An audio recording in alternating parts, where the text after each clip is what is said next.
Well, hi everyone. I'm here solo today. My helper had another conflict, and so I'm here all by my lonesome.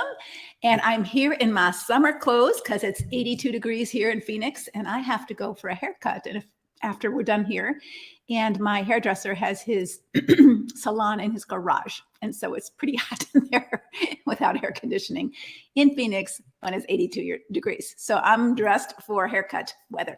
So I'm sorry if I don't look as professional as I usually do or that I'd like to look, but I'm just being honest and I'm just being real. So tell me you're here. Oops, an error occurred. I'm going to go live again. It says we're live, so give me a shout out because I don't see anything on there that I'm live. So if we're live, can you give me a shout out that we are live? Because I got a pop-up that said we're not. And so my husband took my phone. I'm not sure why he did that. So now I don't have a phone to call anybody. So if you could let me know on the Facebook post, or Julie, if you could type in the StreamYard chat that we're live. Oh, I see. Thank you. Thank you so much. You know me in tech. It's like, So good to see you. Good to see you. I was just blabbing to myself, and I don't know if I was live when I was saying it, but I am dressed for hot Phoenix weather. It's 82 degrees here today. And right after this, I have to run and get my hair cut. And I like to wear this kind of clothes when I get my hair cut because my hairdresser cuts my hair in his garage. And it's not air conditioned. So it gets a little hot in there and with the cape on and everything else. So I'm ready to go out the door after this. And I have a much needed haircut. And so I'm in my pickleball clothes so that I can take them off quick when I get home and get in the shower and get all that hair off of me. So welcome, welcome, welcome. I'm here all by my lonesome today. One of my coaches couldn't make it today. And we're talking about why change is hard and why change takes time. Who finds their own personal change hard? Like if you were going to, so 3 years ago, I decided that I wasn't going to eat any more junk food, that I was going to change my eating habits and only eat healthy. And I did really well for the first year and a half. I didn't eat any sweets. I didn't eat any sugar. I didn't, drink alcohol. No wine, nothing. I did really well. And then it was like, oh, this is a birthday party. I'll try it. Let's see. I'll have a taste of that. And then COVID came, and it's like, I'm back to not eating so healthy anymore. I'm back to eating junk food again to comfort me or soothe me like everybody else in this world. So I want you to know before we start judging or condemning destructive people in our lives for not changing, change is hard. It's hard for all of us, right? Let's say that you yelled at your kid a couple of weeks ago and you said, you know what? That's not the kind of mom I want to be. I want to be a good mom. I don't want to yell at my kids all the time. I don't want to let them get on my nerves all the time. And then you found yourself yelling at them again yesterday, right? So change is hard and it takes time. But I want to talk about the importance of change. And then I'm going to talk about how to notice whether change is consistent, even if it's not perfect. Okay. So I'm going to read to you a couple Bible verses about change because God calls us to change. So when we come to Christ and we become his followers, he calls us to change. And so if you're married to someone who's acting unchristlike or you're acting unchristlike, God calls you to change. That change is hard. It takes some time, but he calls you to it. That's not an option. Just like being a human being calls you to maturity. If you are still wearing diapers at 22, there's something wrong with you. There's something physically or mentally wrong with you, right? Because otherwise you would be maturing and you'd be done with that. You'd be done with that. You'd be done with that at 5. You don't go to kindergarten in diapers unless there's something wrong with you. So if we're not maturing through our lifespan, if we're still acting like toddlers, wearing diapers and throwing temper tantrums, when we're in our 20s and our 30s and our 40s, and we see people on the news and people in our culture throwing temper tantrums all over the place, then they haven't matured. They haven't changed. And so if people are throwing temper tantrums at your house or being manipulative or snarky, they call themselves Christians, then they haven't changed as God wants them to change. So I'm going to read a couple of verses about the way God wants us to change. The first one is, and I'm going to read it straight out of the Bible. I'm reading the New Living Translation. There's other translations that says the same thing, basically. Excuse me, I'm still struggling with this COVID cough. I'm going to start in Ephesians 4.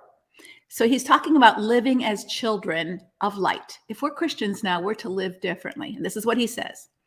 With the Lord's authority, I say this. Live no longer as the Gentiles do, for they are hopelessly confused. Their minds are full of darkness. They wander far from life God gives because they have closed their minds and hardened their hearts against him. They have no sense of shame.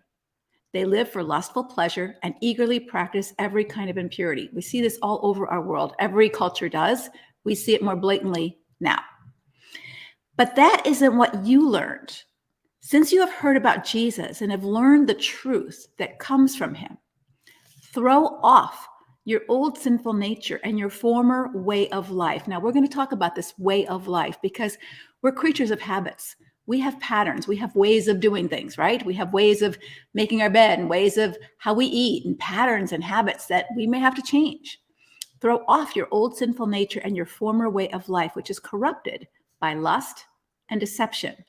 Instead, let the Spirit renew your thoughts, which we talked about before, the importance of paying attention to our thoughts. That's why we've been doing all these Facebook Lives. This is why we're going to do the webinar next week on the beliefs that we have, that we need to renew our mind. So it says, throw off your former sinful self and your former way of life, which is corrupted by lust and deception. Instead, let the Spirit renew your thoughts and attitudes.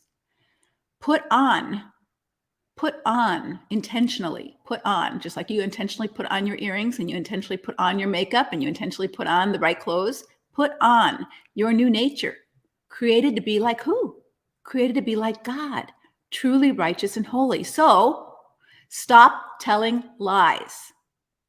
Let us tell our neighbors the truth, for we are all parts of the same body. And don't sin by letting anger control you. Don't let the sun go down while you're still angry, for anger gives a foothold to the devil. If you're a thief, quit stealing. Instead, use your hands for good, hard work, and then give generously to others in need. Don't use foul or abusive language. Woo!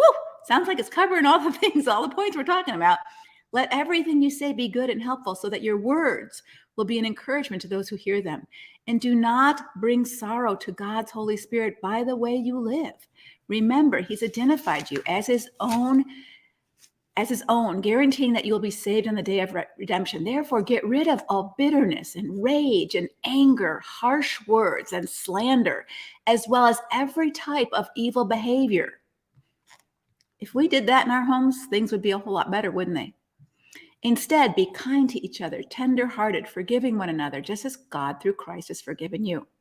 Now, we're going to talk about that because sometimes abusers use that against us and say, well, you just have to keep forgiving me. So we're going to talk about that a little bit, but not right now. We're going to go to another verse in Colossians where Paul says this.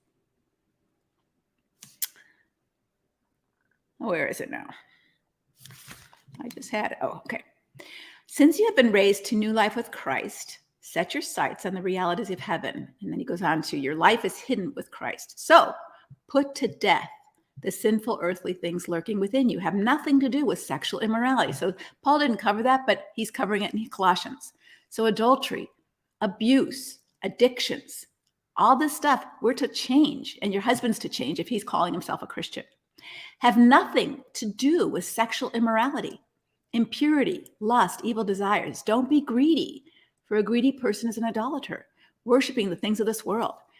Get rid of anger, rage, malice behavior, slander, dirty language. Don't lie to each other, for you have been stripped of your old sinful nature and its wicked deeds. Put on, here it goes again, your new nature, and be renewed as you learn to know your Creator and become like him. Okay, so this is a change process. This is a change process that we're in.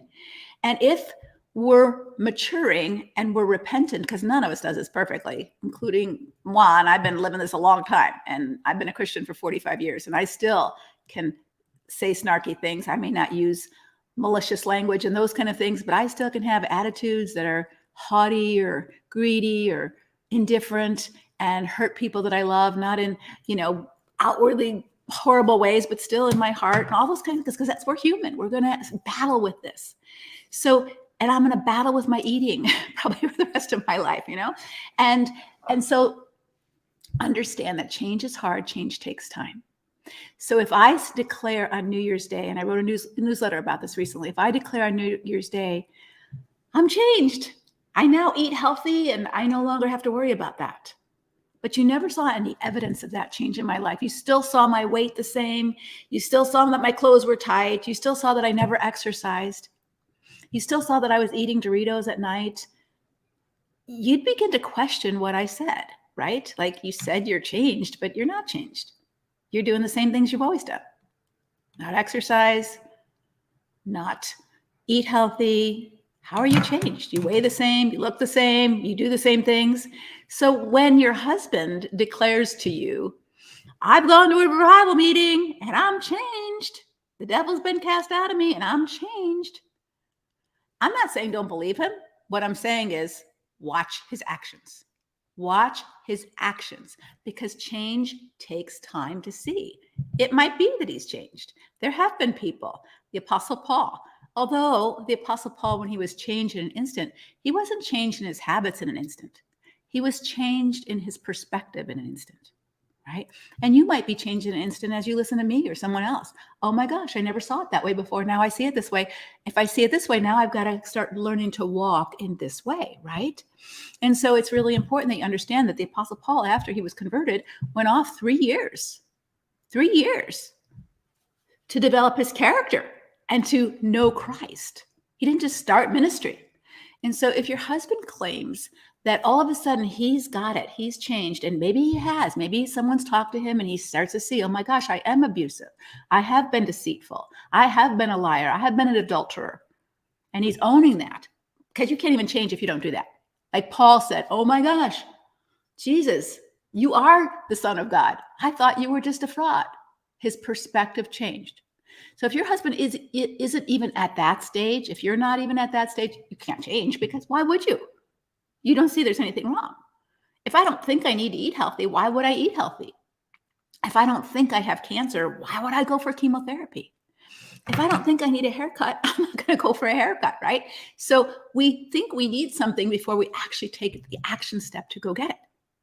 But then those action steps might be, 1 month I can get a haircut. But when we're changing our attitudes and our minds and our behavior, that takes time to develop those new habits. So if your husband's declaring, I'm changed, forgive me, here's what you can say. And this is where your attitude can come in, because you can be snarky about that. Oh, show me the money. I don't believe anything until I see it. You can do that. Or you can say, good, I'm so glad. And I'll believe it more when I see some different actions. Are you saying that you're not trusting me? What I'm saying is I'm not trusting totally your words. I need to see the actions, because we've been around this circle a couple of times where you've said you've changed, you said you're sorry, and nothing changes. You're still angry, you're still scary, you're still cheating, you're still lying. I'm sorry, I can't believe your words anymore. That trust has been broken. I'm happy for you, and I hope that you are changing, but I'll know that when I see your changed behaviors. So this is where you, as the abusive victim, have to get really clear on what are you looking for? What changed behaviors are you looking for? I read some of them. Okay. So what you're not looking for, and this is where we get really confused, because a manipulator and an abuser changes tactics if they're not getting what they want. So if your husband wants reconciliation, or he wants you to forgive him, or he wants you to be nice to him, and he knows screaming and yelling isn't going to get that right now, because you've got a boundary and you've put a line down in the sand, or he wouldn't have to change, right? But he may change by bringing you flowers, saying, I love you so much, and I can't live without you, and you're going to destroy my life if you do this, and you're going to destroy our family's life if you do this, and all these kind of words that are meant to knock down your boundaries. They're not meant to show you he's really changed. So if he's really changed, then he would respect your boundaries. He would respect your no. He would respect that you need time to see if he's really changed, right? Not that forgiveness means instant reconciliation and trust. And change takes time, because we can be motivated to change for different reasons. So I'm going to just end with a story, then I'm going to go to questions. So I've told you I had struggled. So I'm just going to share some backstory. So I could blame my eating problems on my childhood. So I could blame that on there. And there is some truth to that. So when I lived with my mom, she didn't buy groceries very often. And so sometimes we would have nothing to eat and she wasn't home and we were kids. So what we would do is we would steal Coke bottles on the back porches of, how you could get 2 cents for each Coke bottle. We live in an apartment building and in a large apartment building. So my brother, sister, and I still talk about, we'd go to the different porches and steal all the Coke bottles and take them to the store and get money for food. And then we bought candy. So our meals were often very unhealthy, but they were things that we did that we had to do to eat. And so I do get anxious about food, just childhood trauma triggers, right? So I've worked on it, but I still can go there, right? Because none of that is completely over with till we're dead and with Jesus. So we all have stuff, and your husband's going to have stuff, and you're going to have compassion on that because, oh my gosh, his father was abusive, or oh, he had such a horrible childhood, or I had whatever, how it is. But that doesn't mean we get a free pass to now become an abuser or to just eat crazy because I didn't get to eat as a child, right? Yeah, I do feel anxious when I'm hungry, right? Because that was an anxious feeling growing up. But I still have agency here, and I don't have to be a victim of that. But I do have to be conscious at that press pause before I put it in my mouth, press pause before it comes out of my mouth, right?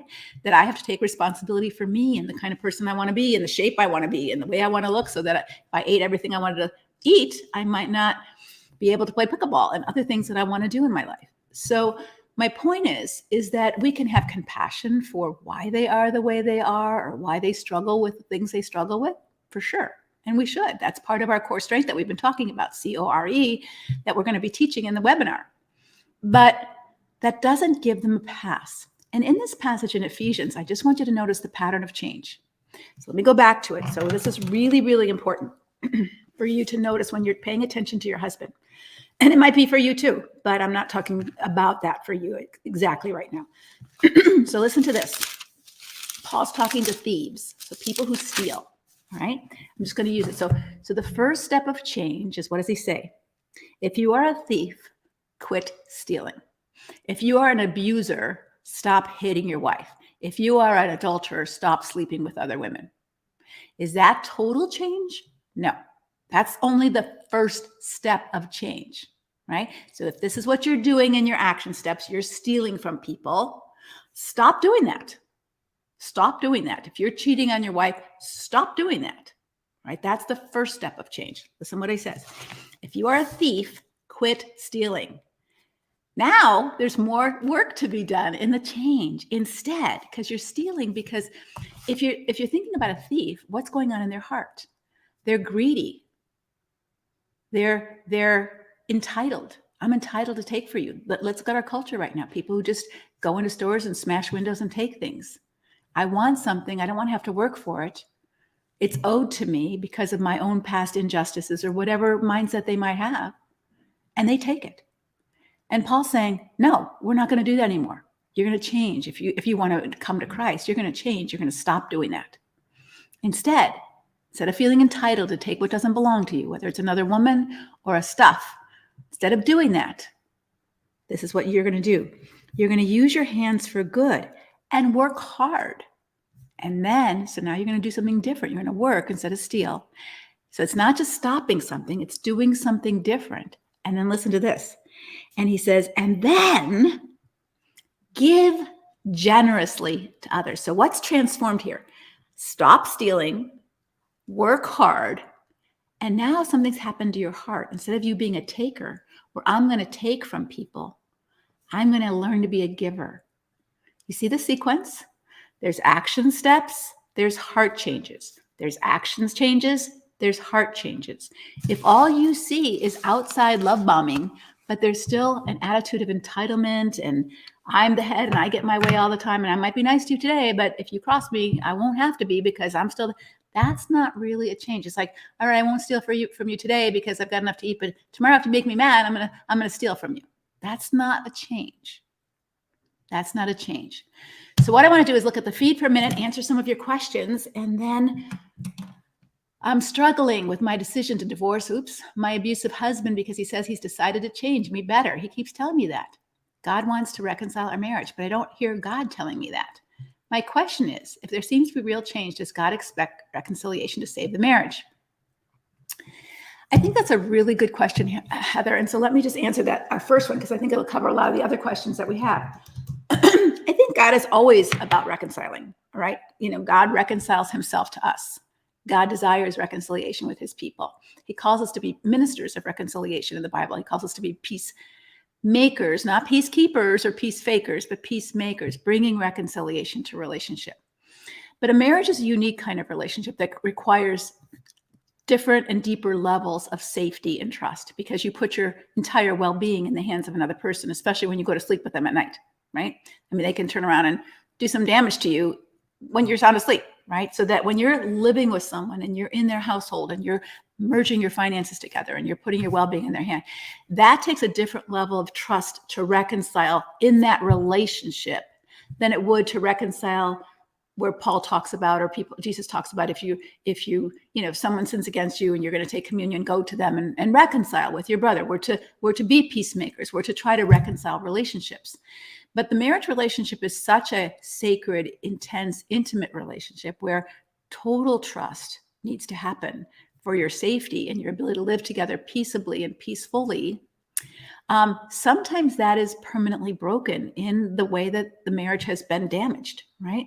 Just like, if you smash a car, sometimes you can fix it and sometimes you can't.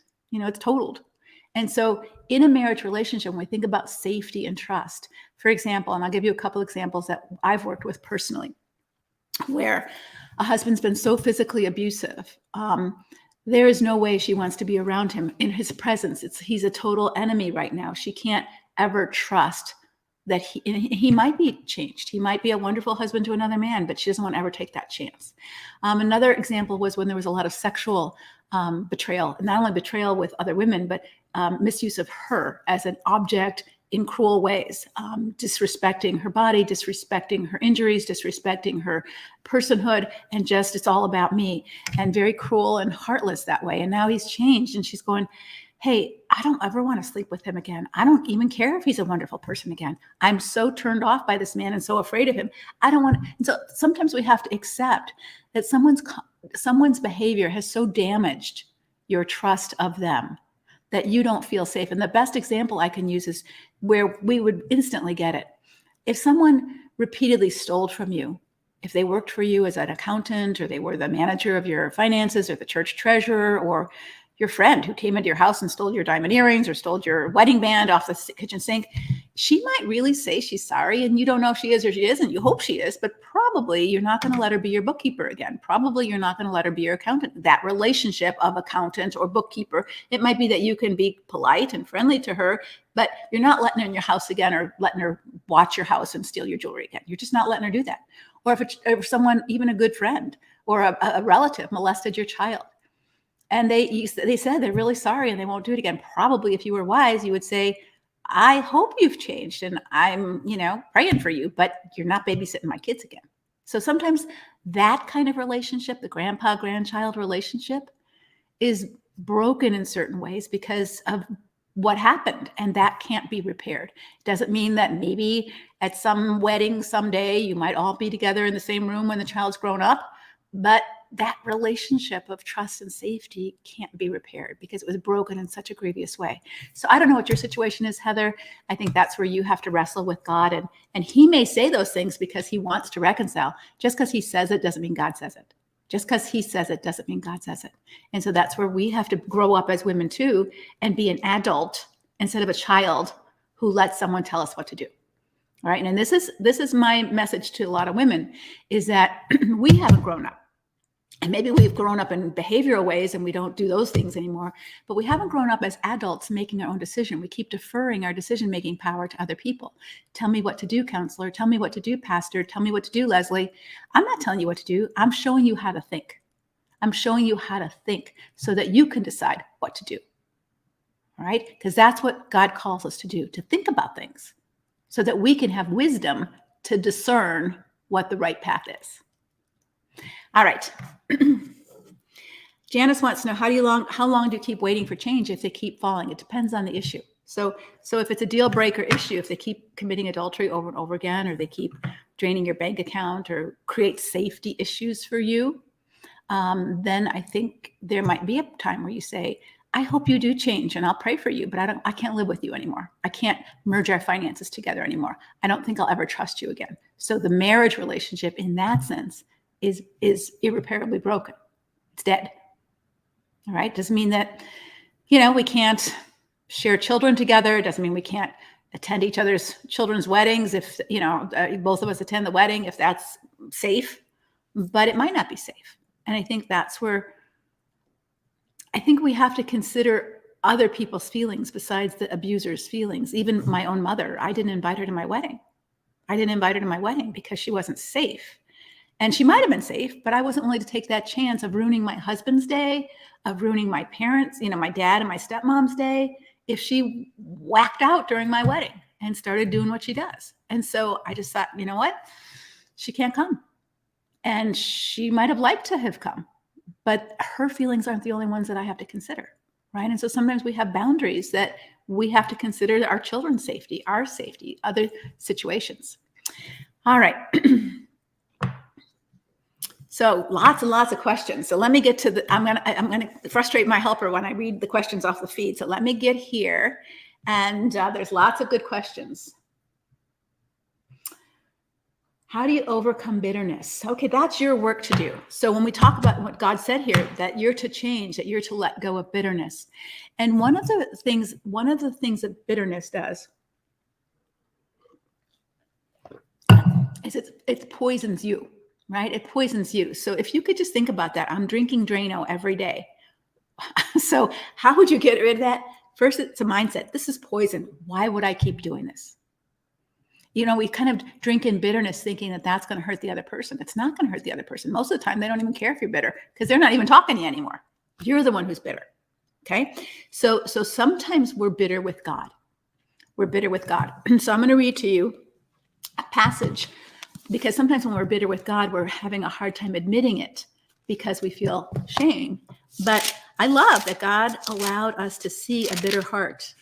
And this person was bitter toward God. And it was in Jeremiah. It's not in Jeremiah, it's Lamentations. But it was Jeremiah who said this. He goes, God, you have let me down. You've led me in darkness. You shut out all the light. You've turned your hand against me again and again and again. You've made my skin and flesh old. You've broken my bones. You've walled me in. I'm kind of moving through because it's a lot of verses. I don't want to read them all, but you can get the tone, right? You've hidden like a bear waiting to attack me. You've dragged me off the path. You've drawn your bow and made me the target for your arrows. He's pretty mad at God, right? Pretty bitter. And so let's see how he gets out of this, because this is what he says. Peace has been stripped away from me. I have forgotten what prosperity is. I cry out, my splendor is gone. Everything I had hoped for is lost. He's pretty bitter. And I love that God didn't say, oh, we're not putting this in the Bible. This is in the Bible. It's in Lamentations chapter 3. Read it for yourself. All right. And I love that because he's saying this happens sometimes so sometimes we're angry at God that he didn't do what we wanted. He didn't save our marriage. He didn't turn our husband's heart. He allowed us to marry a jerk. Whatever it is, we all have our story of we were mad at God. I've been mad at God, and I won't share that story, but really mad at God so much that I threw my Bible under the bed, and it was about 8 months later until I retrieved it after I was vacuuming under the bed. All right. So we get there. We get there. How do we get out of there? Right. So that's your question. So I'll just tell you what Jeremiah did. So we've been talking about our beliefs, right? And I want to put on our webinar here so that you can sign up. We've talked about our beliefs, and sometimes we believe things that aren't true. So like, God is against me. This is what he believed. God is against me. So this is what he's saying, okay? The thought of my suffering and my homelessness is bitter beyond words. This is verse 19 of chapter 3. I will never forget this awful time as I grieve my loss. Yet, so I don't know what it took him to get from verse 20 to 21. Okay, it looks like it's the next minute, but it might not be. It might be a year, right? Yet, I still dare to hope when I do this, when I remember this. So he's starting the change here with bitterness, not here. He's starting the change here. It always starts in our mind. Remember, God says in Romans 12:3, we are changed by the renewing of our mind. You see, if I feel worthless, it's because I think I'm worthless. If I start to believe differently about myself and I'm not worthless, guess what's going to change? My feelings are going to change about myself. So he's saying, Yet I still dare to hope when I remember this. The faithful love of the Lord never ends. His mercies never cease. God in his faithfulness. His mercies begin new each morning. You know that song, Great is Thy Faithfulness? It comes from this passage. I say to myself, I'm talking to myself, the Lord is my inheritance, therefore I will hope in him. The Lord is good to those who depend on him, to those who search for him. So it's good to wait quietly. It is good for people to submit to the yoke of his discipline. For no one is abandoned by the Lord forever. Though he brings grief, he also shows compassion. So Jeremiah's mindset shifted, and so did his emotions. And this is one of the things that we want to watch for in the change of your husband. Remember, we talked about before that when he blames you for everything and he accuses you of causing him to blow up or causes him to commit adultery, whatever, he's not thinking correctly. His thinking is, you're responsible to make my life perfect. And if you don't, then you deserve me to treat you harshly. That's a belief he has. So he may stop treating you harshly for a season so he can get you back. But is his belief changing? Well, how will you know? Well, here's where you'll know. Disappoint him, right? Here's the belief. I'm entitled to treat you harshly if you disappoint me, if you don't do what I want. That's the belief. So if you say, no, I'm not ready to trust you again, or no, I'm not ready to reconcile again, you're going to disappoint him, right? That's going to happen. So how does he handle that? Does he say, you know what? I can see it. I can understand that. I can understand why you would be upset with me. I'm disappointed and I wish I could move home now, or I wish you'd believe me, but I can understand why you don't. Well, that's a different mindset than I'm entitled to call you some names because now you've disappointed me. It's a very different change, right? But you need to be smart enough to know what to look for in the change. Change takes time. And so you have to give it time. And just because he's romancing you doesn't mean his mindset has changed at all. He's just manipulating you through a different channel. Okay. When I started to stand up to my husband of 30 years, mentally and emotionally abusive, my husband took my 3 minor sons in the middle of the night. How do I prove abuse to get my children back? This isn't really on the topic of what we're talking about, so I don't really want to go off on that. I really want to talk about how you can see change. I don't know how you can prove abuse unless you've documented it over the 30 years. So it's hard to prove abuse. I wouldn't do that. I would just talk to a lawyer about having joint custody with your children, because most states, you're not going to get sole custody on abuse charges unless there's some sort of physical or sexual abuse that you can really prove. So I would say your first step is to go to a lawyer, and your second step is to say, he's not allowed, just like you're not allowed to take the children away from a parent and not have joint custody and joint visitation. So he's not allowed legally to do that. So don't give him that power, and go fight for your rights to be a mom to your children, even if your marriage is broken.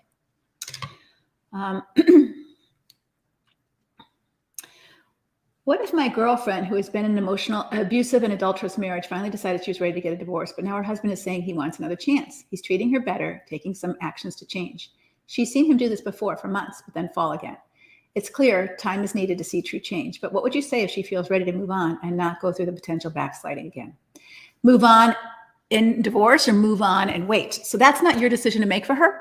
That's her decision to make. And I think sometimes we as Christian friends or people helpers are so committed to the marriage that we're not as committed to the well-being of our friend.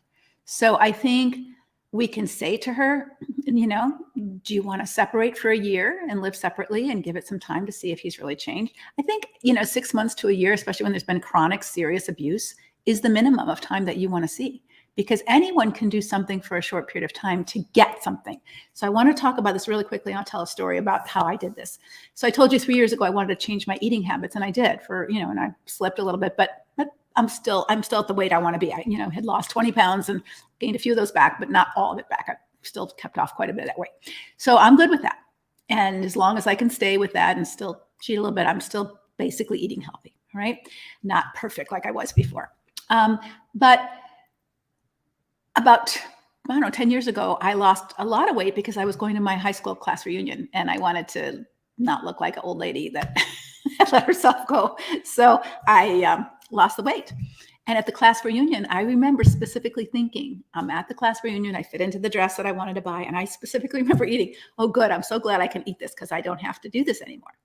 Like, so my resolve to lose the weight was for a specific goal. It wasn't to eat healthy. It was to look good and change my size so I could get into a smaller size dress for the reunion. At the reunion, I specifically remember saying, oh, good, I can eat this dessert. I can eat these potatoes. I can have bread with butter, things that I hadn't eaten for a couple of months. And so my motivation to change wasn't because I wanted to eat healthy. It wasn't internal. My motivation to change was external. I want to look good. So when your husband's motivation to change is, I want to come back home. Well, then what happens when he comes back home? Or what happens when he says, my motivation to change is I want to reconcile our marriage, and you reconcile a marriage, the motivation is over. So the motivation has to change, like we just talked about in Ephesians, has to be, I want to go from being a taker to a giver. So it has to be, I want to be a different man. I don't want to live this way anymore. I don't like myself. Not, do you like me now? But I don't like myself this way. I want to change. Right? That's a very different motivation, because now if I want to change for me, whether you disappoint me or not, I have to be the man I think I should be. Not, oh, why aren't you taking me back? See, then it's just an external motivation to get you to say yes. It's not an internal motivation of, hey, I recognize I have been a sinful man and I want to live to please God. And whether or not you take me back is irrelevant. I would love that, but if it doesn't happen, I will still be on my journey of change. That's a whole different change, right? That's why you saying no to him a few times helps you to discern. Is it for just coming back? Or is it because well, if you're not going to take me back, I'm going to go find someone else. Well, then that's a pretty short-lived change, right? If you don't take me back, well, then why am I going to counseling? Well, I thought you were going to counseling because you didn't like the way you were. I thought you were going to counseling because you don't want to be an adulterer anymore. I thought you were going to counseling because you don't want to be a sex addict anymore. Does that not matter to you of who you are? Well, it's not about that. It's about reconciling marriage. Well, for me, it's about that, because I don't want to be reconciled to someone who doesn't really want to change that permanently. All right, does that make sense? Okay, let me just answer a few more questions.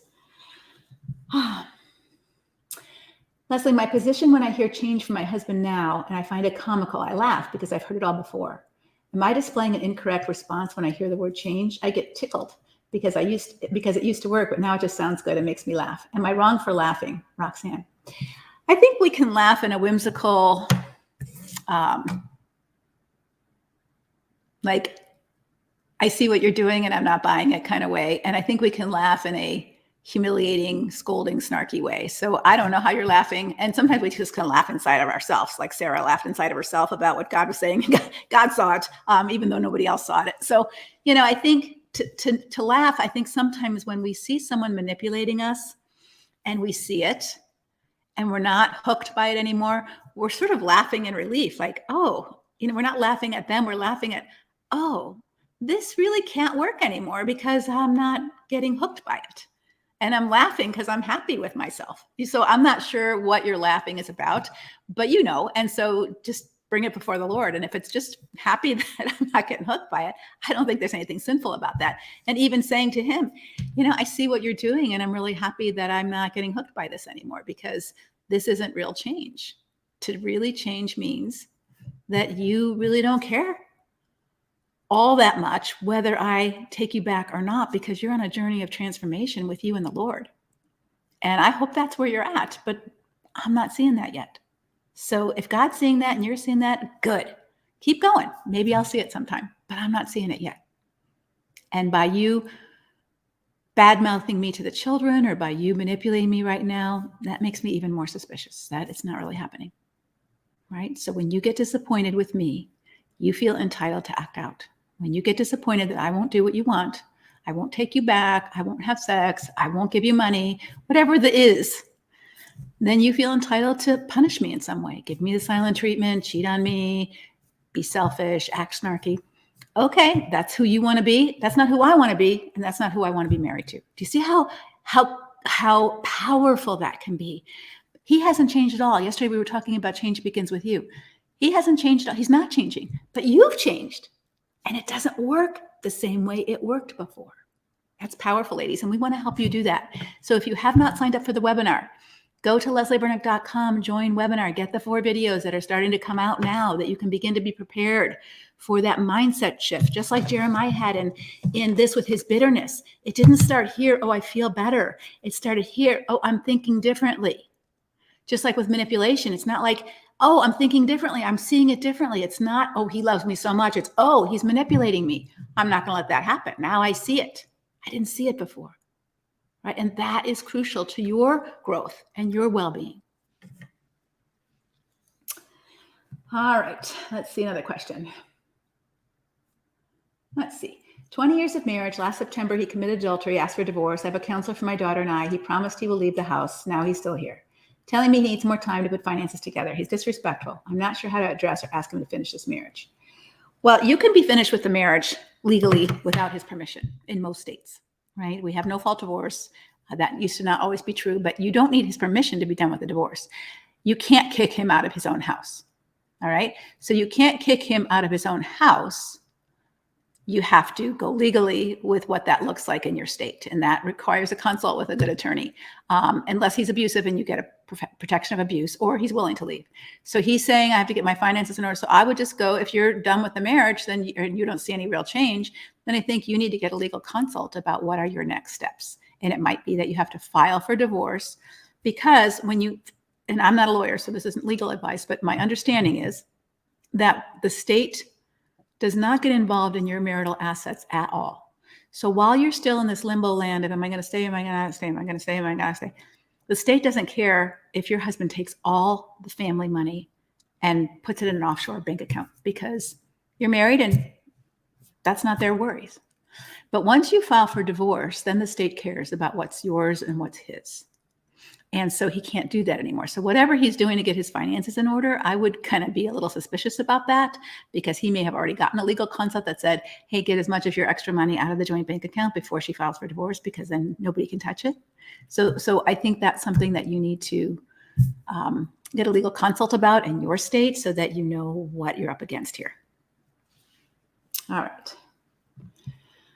How should I respond to the peace period or love bombing? He's exceptionally manipulative, self-pitying, tricky.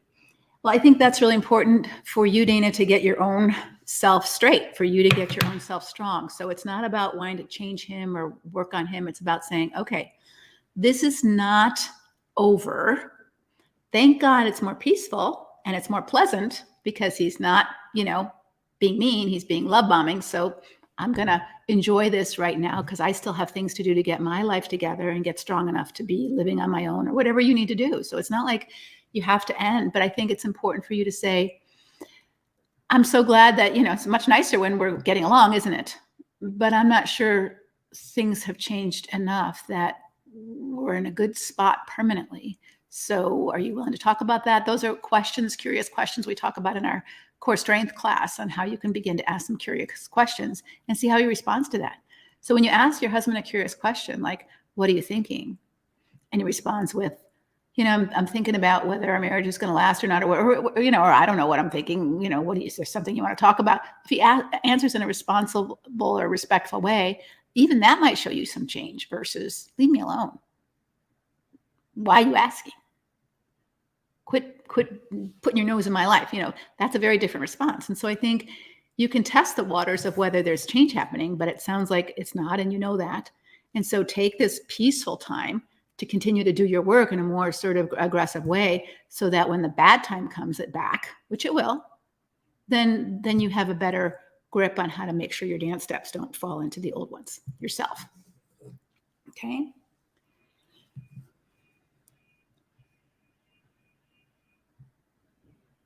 How many times do you allow the cycle? He says he will change. He does for a time, but in the months to come, he's back to his old self. So I stay because of the change, but we are in this cycle. It's like he does it to please me for a time. That's right. So it's an external motivation. So the cycle is, hey, what do I need to do to get you back? And then once I get you back, I can just eat like I want anymore. What do I need to do to get into this dress for the reunion? And once I'm in the dress for the reunion, I can eat whatever I want, right? I've never worn the dress again. So it's those kind of motivations that are very temporary. So I think you have to ask yourself, why am I going back into the cycle? Not he's going back into the cycle because it works for him. Why are you going back in the cycle? Why are you? So then that's where you face your fears Like, I'm afraid to be alone. I don't have a job. So those are things that you can work on now so that the cycle doesn't have to keep repeating itself, that you have other options.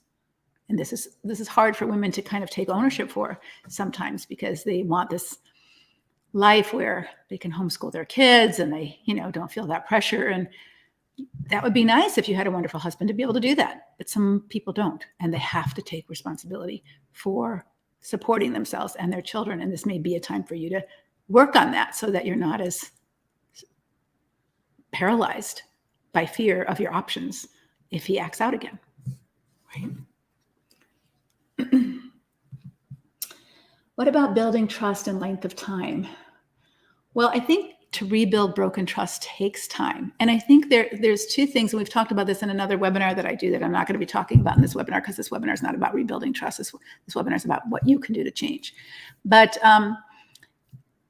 trust does take time. And I think you need to think of where trust was broken. There's 6 different areas where trust is broken in a relationship. It's not just sexual infidelity. Can you trust him to be honest? Can you trust him to care about you? Can you trust him to be reliable with what he says? All those different areas that you would be observing to see when you give him feedback. Can you trust that he'll listen, that he cares about what you have to say? And this is important because every addict or every person who wants to change is going to relapse, just like I've relapsed in my eating a little bit, right? So when you relapse, are you aware of it? So I'm very aware that I am now eating more than I was eating before. And, I'm watching the scale and I'm watching how much so that I'm not losing the progress I made. But I would prefer if I didn't eat at all, because it's better for me to not eat at all than to have choices. Because when I have choices, then I might eat too much of the choice. But that's me. That's not everybody. So I think you have to think of you and what your vulnerabilities are. But if he's not doing that work, and if he relapses into having a bad moment and verbally assaulting you, or having a bad moment and watching porn in a weak moment, is he aware, oh my gosh, I relapsed. Now what do I need to do? Do I need to go back into therapy? Do I need to call for support? Do I need accountability? Do I need to confess to my wife? And if he relapses and he doesn't even own it, if you say to him, hey, I've noticed that you're being pretty secretive lately, or I've noticed that you're kind of getting your temper up again and you're kind of being snarky to me and the kids, and I don't like it. And you say that, does he care? Does he allow you to give him that feedback that I see you're relapsing into your old ways? Because that's part of change, is that when we relapse, can someone tell us so that we can say, oh my gosh, yeah, you're right. I don't want to be that way. So when I get on the scale and the scale tells me you've relapsed and now you've gained 3 pounds, I'm like, oh, I don't want to be that way. I got to stop doing this, right? And this is what change looks like. I want to do this because I want to do this, not because I have to, because you told me I have to. And if I don't, you won't like me anymore. That doesn't motivate us for change for very long. Okay, so watch what the heart is saying. What is the verse you read in Lamentations? I read pretty much the whole chapter 3, parts of it. But the whole chapter 3 is him lamenting to God about how bitter he is and his change of mind, right? And once he changed his mind, his feelings changed. What about spiritual abuse? 12 years of this, very controlling with money, only get $30 or so at a time. Where'd it go? Oh, am I supposed to live like this? Well, it depends on who's deciding, Kathy. Do you want to live like this? We live in America. You have choices, girlfriend. You don't have to live like this. So why are you living like this? And I think this is where my ministry is a lot different than some other people's ministry is. Yeah, he's controlling. He's being, abusive. He's being spiritually abusive. You don't have to live like this. You do have choices. So what stops you from exercising some of your own choices here? And it's usually fear. Fear God's going to be mad at me. Fear I'm doing the wrong thing. Fear that my husband's going to be, and all of that might be true. But we have to face our fears and move toward them, because the more that we let fear control us, the smaller and smaller and smaller our life will become. Sort of like someone who has anxiety disorder. So they have anxiety disorder and they don't deal with it. So then they begin to get panic attack in the grocery store. So then they decide, oh my gosh, I can't go to the grocery store. Instead of facing that fear and dealing with that panic attack, I'm not going to go to the grocery store anymore. Well, then they have a panic attack or start to feel like they're having a panic attack at church. I'm not going to church anymore. And pretty soon their world is getting smaller and smaller because their life is being ruled by anxiety. And they're an agoraphobic now. They live in their house. They never go out because that's the only place they feel safe.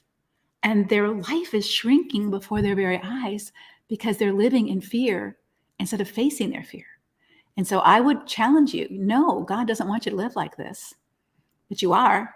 So what part of that is your responsibility to say, I'm not, this isn't okay with me. I'm going to go get a job and earn my own money. I'm not going to live like this. I'm not going to be the child to the parent. That's not working for me. That's not how God designed marriage. God didn't design me to be the child that you dole out an allowance to every week. I'm not doing that. What would happen if you just said that to him? That may be what you believe. That's not what I believe. So if we're going to be married together, don't we both get a say at the table?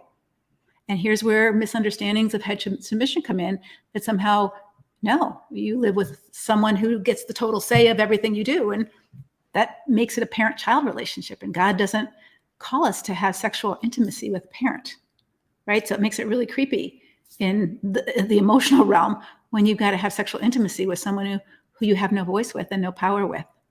You just have to comply. It's a very oppressive relationship, and it's not what marriage was designed to be. Okay? Let's see. My husband was involved with adultery over and over again. Trust was broken, but I not only lost my trust in him, but people in general. How can I trust people again? I think that honestly, we can't 100% trust anybody and nobody can 100% trust us because we're broken human beings, and so if I trust that you'll never upset me in any way, so it depends on what we trust. If I trust that you'll never upset me in any way, it's just not going to happen. Right? My children upset me. My husband upsets me. My sister upsets me. People upset me, right? It's not their fault. It's just me, but I've got to deal with it. But if I lose trust in them, because you're never supposed to upset me, if that's my belief, in order for me to trust you. So I think you have to kind of think about where the bar is. And we do trust people, even when we don't think about that. Like I remember when I was in Russia speaking, I had to hire a taxi driver. They didn't have Ubers then, but I had to have a driver drive me to and I had to have a translator because I didn't speak Russian and he didn't speak English. And so I trusted that taxi driver. I didn't know him from Adam. I got in his car with the translator, of course, but he could have still been a derelict. So at some level, I trusted him to drive me from place A to place B. Now, there were some drivers who had like a little can of vodka in their car, and I didn't ask them to come again. I didn't trust them after that, even though they were perfectly sober in the way that there was something there that made me feel a little unsafe, their little vodka canister. So I didn't trust them again. So I think this is where we decide how much we can trust someone. I'm not going to give someone access to my bank account. I'm not going to give anybody access to my bank account except for my husband. And if I saw that I couldn't trust him, I wouldn't give it to him either. So there's certain levels of trust. Do I trust them with my physical safety? Do I trust them with my finances? Do I trust them with my heart? And so maybe start small and just say, do I trust them to care about me? Are they reliable? So if my friend says, I'll be there at 12:30, does she show up? Or does she not show up? Then I can't trust her to be reliable. So I think there's different levels of trust. And I think you can start with smaller levels until someone earns a deeper level of trust. Okay, so when I found a driver in Russia that drove and he didn't have any drinks in his cup, I said, will you drive me the rest of the week to my places? And he said, da, I will. And so we developed a little friendship. He invited me to his house for dinner on Sunday, and it was really a wonderful experience. And I trusted to go to his house and, with my translator and have a wonderful dinner with his family and meet a whole Russian family in a Russian house in a Russian community. And it was an amazing thing, but I wouldn't have done that with anybody. But after driving with him for 5 days, I felt like I could do that. All right. All right. What length of time takes to build trust? I think I've given a little bit. You don't, just like on a first date, I hope you don't take off all your clothes. I mean, that would be, you don't have that level of trust to do that. In a first meeting with someone, you don't take off all your clothes. You don't give them all your information about who you are, what you want. You don't give them your bank passwords. You don't tell them your heart stories. You don't tell them your childhood traumas. You don't tell them your deepest, darkest secrets. That's not what you do until you can trust someone. So it takes you to observe and know someone first to see whether they are trustworthy. So the basic level of trust is, can I be safe in their presence? Can I be safe in their presence? And if your body reacts in being in someone's presence. I remember being in someone's presence. I was a speaker at a Christian conference. And I've had this a couple of experiences where it's a man who's fallen quite a bit in Christian ministry, but we were speaking together, and two men actually, different times. And both of them have fallen. It was before they fell, but I met them immediately. I had a visceral reaction to them. And I thought, I'm not going to have lunch. I'm not going to have any meals, not personally, but even in a group. Don't like them. I don't like them. Right. And I had no reason. It was just a bodily reaction. I've learned to trust that. And later on, both of them fell from ministry through affairs and abuse of power. And I just sensed it. So I think your trust for your physical safety is a pretty good start. If you don't feel safe with someone that way, don't even go any further. Okay. What if he doesn't go to counseling but decides to just read books on his own? I think without accountability, it's really hard to stay on track. So I wouldn't say that to him. I would just say to myself, I'm going to give myself 3 to 4 months to watch to see what he applies into practice. So there are people who can watch a YouTube video or, and go fix the plumbing. There's people who can read a book and, start implementing what they read because they're just good at that. I'm not. I've been watching painting videos for 2 years and I'm just finally getting the hang of it. But I didn't get the hang of it all until I actually did it. I could understand all of that, but I couldn't do it with my hands until I actually did it.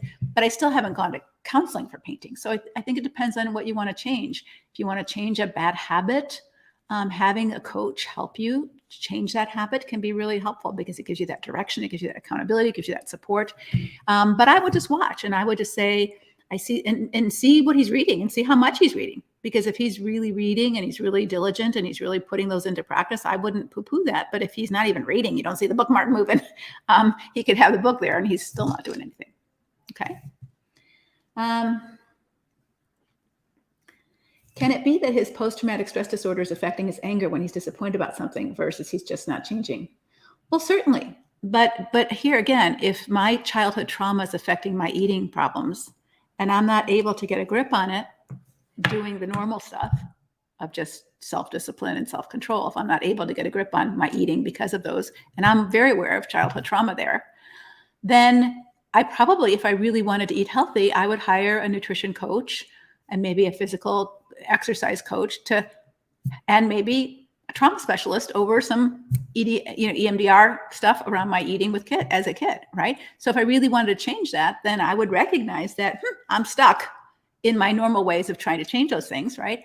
And then I need to do something more, right? Same with chemo. I'm watching my watch because I don't want to miss my haircut. Same with chemo. If I'm saying, okay, I think I just want to take the oral chemo. I don't want an IV chemo right now. And let's see if that works. And I'm taking oral chemo and I'm seeing the scans and that's not working. I guess I have to up my game, right? I have to up my game. I have to take regular chemo if I want to get better or have a chance at getting better. So I think those are the things that you have to look at. But if he's not saying that, like what I'm trying to do with my anger is not working because I keep getting triggered so easily. It's like a hair trigger. I've got to get some help for that so that I can handle my anger better. But if he's not owning that and doing that, then he's not changing, right? He's not taking responsibility for his need to change. He's complying. There's a difference between changing and complying. That's why I say don't give him a list, because he can check off the list in compliance, but he's still not changing. So you want to see if he's saying, boy, I see my PTSD is really affecting my anger. I need to get help for that. Then he's changing. If it's an excuse why I can't change, but he's not willing to work on it, then he's not changing. All right. My husband has removed all the money from our joint account and I'm not working, but I'm trusting on God. I can't afford a lawyer. Erica, I think you're being a little naive here. You might not be able to afford a lawyer right now, but you can get a free consult from many attorneys. You can go to the domestic violence hotline and get some information about that. You can Google in your state, what do you do here?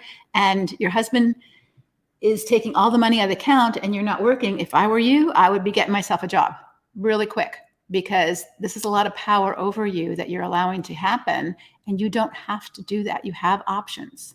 Now you might, here's where we get stuck. We get stuck in what shouldn't be. This shouldn't be. He shouldn't be allowed to do this. This isn't right. And you're all right. You're all right. But being stuck on what shouldn't be happening isn't going to help you take action now. If someone is holding me up with a gun and I'm arguing in my head, this shouldn't be happening, I'm wasting valuable energy and time of what I'm going to do because someone's holding me up with a gun, because this is my reality. Right? And so we get a lot of, and this is our mental problem, is we get a lot of static inside resisting reality. I shouldn't be having this life. I shouldn't be having to have cancer. I shouldn't be having to go through a divorce. I shouldn't have to go to work. I wanted to homeschool my kids. I get that. But I'm teaching you truth, and God calls us to walk in reality. Walk in what is, not what you want to be. Walk in what is. Your husband has now said, I'm taking all the money. I'm treating you like a discard, and you're not willing to protect yourself legally. And there are things you can do. There are things you can do. So I would encourage you to start saying, I need to take care of me, and start doing something instead of letting myself continue to be a victim of him.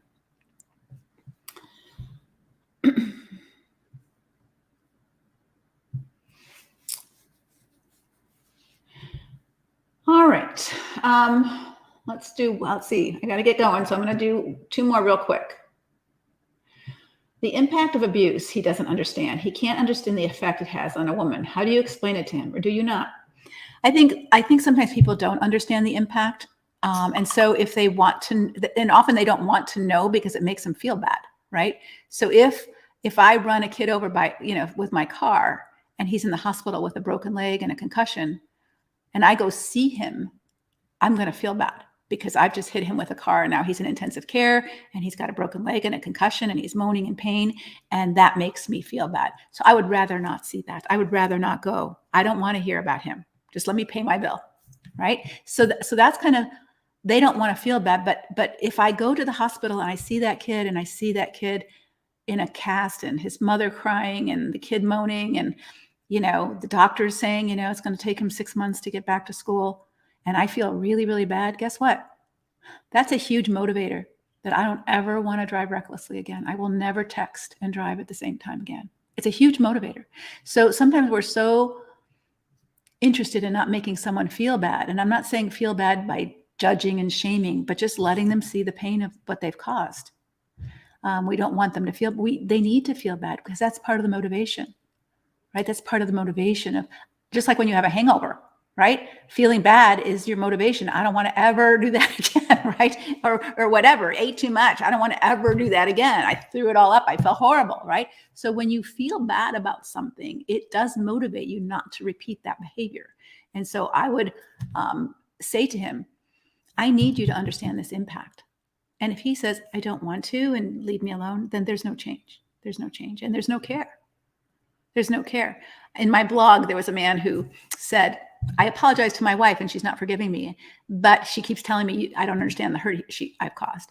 And I think that's really true. And if you crashed your car into someone and they had a cut head and their front end was all smashed up, and you got out of the car and said, oh, maybe it's a Christian from church. Oh, I'm so glad it's you. Thanks for forgiving me. I'll see you Sunday.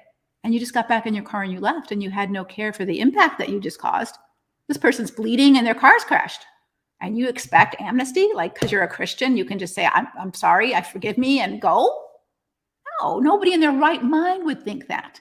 And so when we as women allow that, we're allowing their craziness to consistently be their belief that I don't have to care. Of course you have to care. If you're a human being and you're really repentant, you have to care about the damage you caused. And anybody who caused a car crash like that and didn't care, you wouldn't believe I'm sorry. You wouldn't believe that, because their actions don't match up. So always look at their actions. Always, always, always look at their action. Thanks, Julie. In the feed, there's the domestic violence hotline. If you need to get a hold of somebody in the DV hotline, free calls. There's organizations all over the US that you can get some help there. And if you can't afford a lawyer, they often have lawyers who do pro bono consultations. Don't tell yourself you're helpless. You are not helpless. There are resources out there for you. There's these Facebook Lives, things that we do. Come to the webinar, join the webinar. If you haven't signed up yet, do that. lesliebernick.com/join webinar. You can educate yourself. You can start renewing your mind with the truth. I don't have to live this way. I do have choices. I am an adult. When you say that to yourself and you believe that, you feel differently than when you say, there's nothing I can do and I'm just hopeless and helpless and I'm paralyzed. That's a pretty awful place to be, whatever's happening to you. And you don't have to be there. God doesn't want you to be there. I've given you everything you need for life and godliness, God says. So right here, right now, I'm telling you that God has a plan and a path for you. But it's not up to your husband to walk that path for you. It's up for you to walk that path for you. Okay? All right. I'm going to have to go because I've got my hair cut. Let me just ask 2 more questions really quick because I don't want to leave that. What if he says we both should change, but he doesn't want counseling? He says we can do it on our own, but we've tried that 1,000. I would just say that's not worked. So I'm not getting on that insanity belief anymore, that we can just do it on our own, because we said that last year, we said that 2 years ago, we said that 4 years ago, we said that 6 years ago, and that didn't happen. So insanity is trying to do the same thing over and over again, hoping for different results. That's not a good solution for me. I'm not willing to do that way. And see what he says, right? Second question, regarding trust. What if the entire 40-year relationship, 35 years married, was based on his lie, a misrepresentation of who he really is, hiding his addiction? Then I think you've got some strong evaluating to do, right? So if he lied and he was really a porn addict, or he lied and he was really a sexual addict, or he lied and he was a pedophile, or he lied and he was, addicted to drugs and you didn't know, then I think he's a really good liar. He's a really good liar if for 35 years you didn't know, right? So here's where a place where trust might be permanently broken. When someone is a really, really good liar, just picture your kids. If they're a really good liar, it's really hard to ever believe them again, right? Because they're so good at lying. You don't know. They might be telling you the truth, and then again, they might not, because they're so good at it. So it's hard to really put your full trust in someone again. And so it might be that the marriage is one of these sins where the consequences of your 40-year addiction or your 35-year lying and the fact that you're so good at it, and depending on what the lie was, how big of a deal breaker it was, and what he's willing to do for accountability. Is he willing to take lie detector tests on a regular basis? Is he willing to do those kind of things to help rebuild your trust or not? And if he is, then maybe you can try. And if not, then that tells you something, right? So, people can be really good liars and still fail lie detector tests. And people can also pass them when they're really good liars. So you have to decide what you're willing to live with and what you're willing not to. And to me, living with that anxiety is something that would be tough. Okay, so thanks so much for being with me. Our next Facebook Live is going to be next Monday, Valentine's Day. I'm going to be here again, I believe. How to step off the blame game. How many of you are in the blame game cycle? How to step off the blame game. We talked about when he blames you for everything, but sometimes we blame him. Like, he took all the money and there's nothing I can do. He did this and he did that to me, and now I'm just a mess. And we can be in the blame game. I'm the way I am because of him. I'm the way I am because of her. And neither one of us are taking responsibility for, wow, he provoked me and I don't know how to handle that. Now I'm taking responsibility for me. Not he provoked me and so I can punch him back, right? Which is sort of our culture's way of thinking. So we'll talk about that on Monday. Please, please, please, if you are a person who's aware that your mindset is in stinking thinking, or maybe you're just aware that your life is stuck, you need to follow God's plan, and you begin to transform not by feeling better, but by renewing your mind.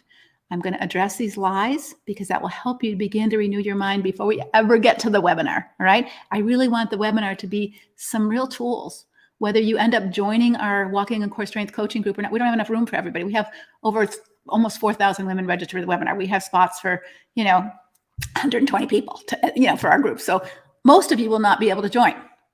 But we want to give you some real help for those of you who don't join and can't join, because you need this. You need to know what to do for you, not to fix him, but for you to not be snookered for you not to continue to be deceived, for you not to continue to be abused, for you not to continue to feel depressed and worthless and hopeless.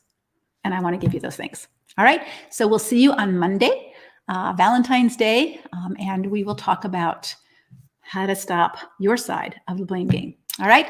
Talk to you later, and I'll have a new haircut by then. All right. Bye-bye.